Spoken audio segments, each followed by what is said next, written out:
c'est l'idée de transe, de traverser, hein, de surmonter des obstacles, d'avancer en surmontant des obstacles, qui serait le tra qu'on retrouve dans le travel anglais, qui en effet serait plus probablement l'étymologie du mot que celui de tripalium avec son i qui serait devenu un a, on ne sait pas très bien comment, et puis aucune lettre qui correspond non plus derrière. Vous voyez, il y a aussi une difficulté de passer de tripalium à travail, et quand même finalement peu de lettres communes.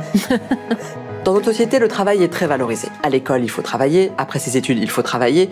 Et si on est au chômage, il ne faudrait pas que ça dure trop longtemps. Il faut vite retrouver du travail. On parle d'ailleurs de la valeur travail. Le problème, c'est que le terme lui-même a plusieurs sens. En fait, le travail, avec ses 88 synonymes, charrie un nombre de significations incroyables qui, chacune elle-même, est porteuse de valeurs très très différentes. Donc, de mon point de vue, l'idée qu'il puisse y avoir une valeur travail au singulier relève de l'arnaque morale.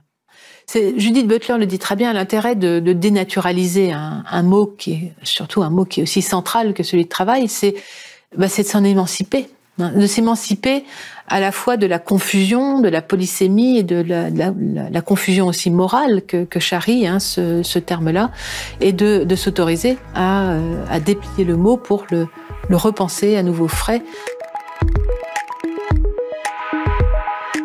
Ces différents sens apparaissent clairement dans les travaux de Karl Marx, qui est sans doute l'auteur qui a le plus influencé les manières contemporaines de penser le travail.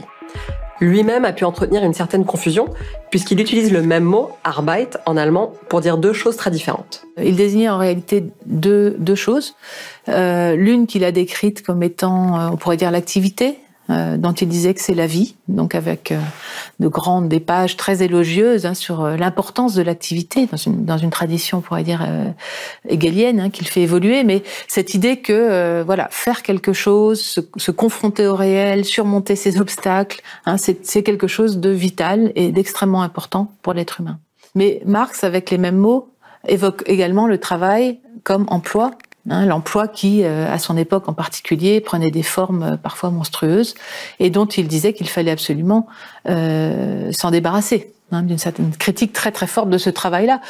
Mais le problème, comme disait d'ailleurs son traducteur, Engels, c'est qu'il employait le même mot pour parler de l'activité ou de l'emploi, avec donc certains commentateurs de Marx qui disaient « mais Marx est contredit, il fait l'éloge du travail et en même temps il rêve de sa disparition ». On voit là ce que peut la polysémie d'un mot dans son usage scientifique ou même militant.